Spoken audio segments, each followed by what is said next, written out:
आणि मैत्री भावना सांगितल्यानंतर त्याला टिकविण्याचा मार्ग दाखवताना सांगितलेला आहे की त्याच्या पुढची जी भावना आहे तिचं नाव आहे प्रमोद भावना. काय सांगितलंय? प्रमोद. प्रमोद म्हणजे आनंदित होणे, खुश होणे. केव्हा, कधी आणि कशासाठी? खुश का होणे, कशासाठी आणि कधी होणे हे सांगताना सांगितलेलं आहे की जेव्हा जेव्हा तुम्हाला जगात राहताना, संसारात वावरताना कोणत्याही व्यक्तीमध्ये काही ना काही गुण दिसत असतील तेव्हा तेव्हा तुम्हाला काय व्हायचंय? कठीण गोष्ट आहे, लक्षात घ्या, अतिशय कठीण आहे.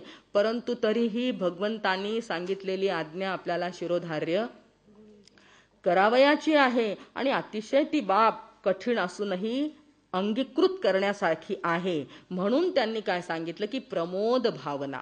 याच्यातच पातंजल योगशास्त्र जो आहे त्याच्यामध्ये त्यांनी त्याचं नाव दिलंय मुदिता.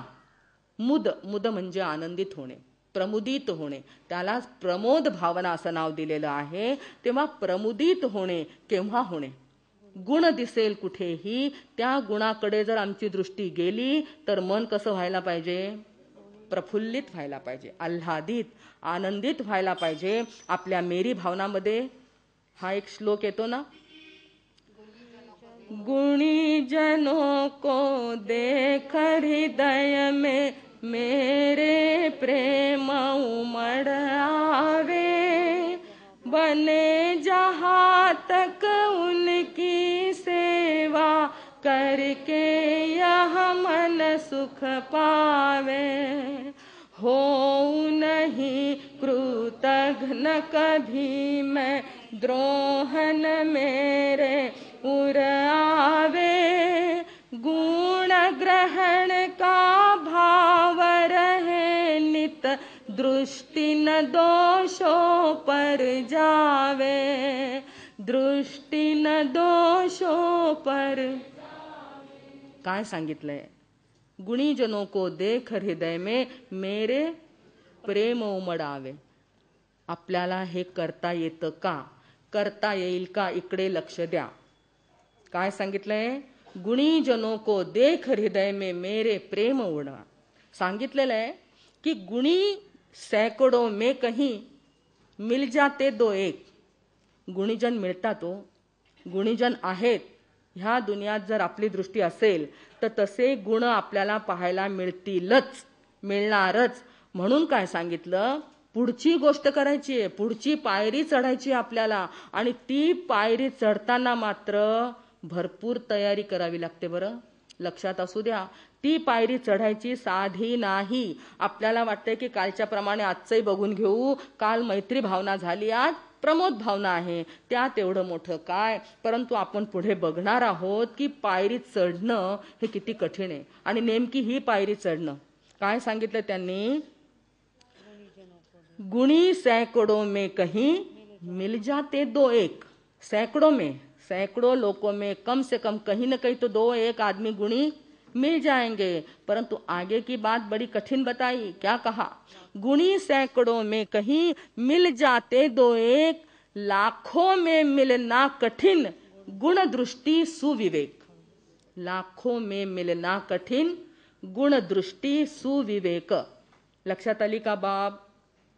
गुणीजन मिळतात पण त्याच्याकडे बघण्याची जी आपली दृष्टी आहे ती मिळत नाहीये. लक्षात येतंय का? गुणी लोग मिलतात पर गुणियों के गुण देखने की गुण दृष्टि जो है वो मिलना कठिन है. कैसे कठिन है?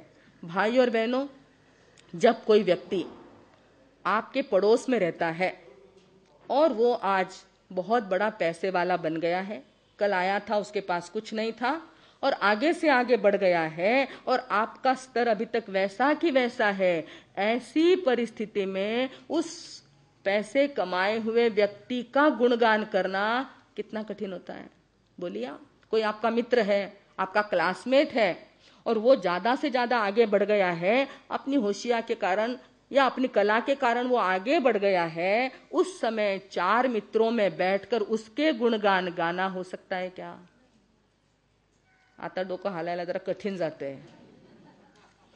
प्रत्यक्ष बघतोय, अनुभव करतो आहे की आता अगर 4 बहनें आ गई है और वे आपके परिचय की नहीं है, आपके परिचित नहीं है, कोई 4 बहनें या ऐसा समझ लो आपके मंडल की नहीं है। अपना मंडल तो सबको अच्छा लगता है, ये मेरा मंडल, ये उसका मंडल, युवक मंडल, बहु मंडल, सासू मंडल और कन्या मंडल। अपने मंडल की बहुएं आ गई तो जरा सा ठीक है, आ जाओ थोड़ा आगे सरकने बैठ जाओ ना, थाने बेट को बिछाई दियो मैं।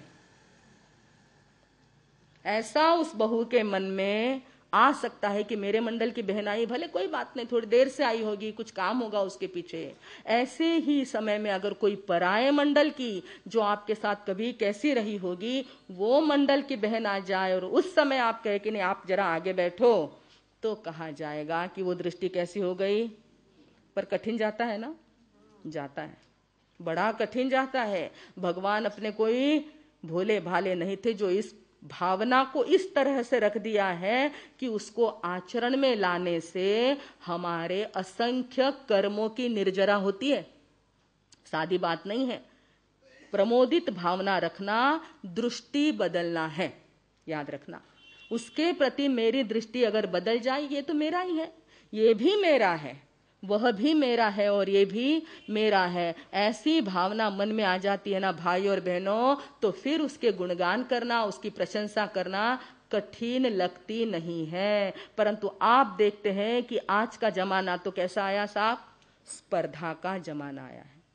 आज का युग कौन सा है, कंपटीशन एवरीवेयर, जहां भी देखो वहां, अरे भाई खेलने में कंपटीशन है, अलग अलग खेलों में कंपटीशन है, पढ़ाई में, बहनें बोलो कितने मार्क चाहिए बच्चों को, बोलो बोलो जल्दी बोलो, आपके रोज के अनुभव की बातें। वही बात, व्यवहार की बात ही भगवान बताते हैं शास्त्र में। कैसा लगता है कि मेरा बच्चा, उसके लिए कई बहनों तो स्थानक में व्याख्यान में आना छोड़ देती, कई करमार साहब, क्लास लेना है, डब्बा पहुंचाना है, उसको फर्स्ट क्लास में लाना है। पिछली बार जरा 62 पड़ गए ना, अच्छा नहीं लगा, और मेरे पड़ोस वाली के तो 98 पड़ गए थे, गया। यही हिंदुस्तान मार खा गया। भाई और बहनों, ये कौन सी भावना हो गई, स्पर्धा की भावना हो गई, कंपटीशन की। संगीत चलाते आजकल वो सारे गम प चलता है, कितनी अच्छी बात है कि संगीत की कला सबसे अंदर निकले, किसमें क्या प्रतिभा है, कौन कैसा गा सकता है, निकालो, कोई बात नहीं। पर उसमें वहां पे क्या लेके आ गए, स्पर्धा लेके आ गए, कंपटीशन लेके आ गए, किसको कितने मार्क है वो लेके आ गए। तो बेचारा जो थोड़ा कम गा सका है, जिसको अभी प्रैक्टिस नहीं है, उसका दिल क्या हो जाता है, दुखी हो जाता है। यानी ये सारा का सारा जमाना किस चीज का आया है, कंपटीशन का। कंपटीशन आगे बढ़ने के लिए होती है, स्पर्धा आगे बढ़ने के लिए होती है, ना कि किसी का दिल दुखाने के लिए। और दिल दुखाते दुखाते आगे क्या हो जाता है साहब, मन में एक दूसरे के प्रति क्या आ जाता है, मेरा गुट अलग उसका गुट, मेरा ग्रुप उसका ग्रुप, मेरा मंडल उसका मंडल। ऐसी भावना जब आ जाती है तो मन में क्या आ जाती है, ईर्ष्या की भावना आ जाती है, दृष्टि बदल जाती है। भाई और बहनों, हमारे ज्ञानियों ने फरमाया है कि नहीं, ईर्ष्या तृष्णा में हम हैं झूले, अपनी कद को हम हैं भूले।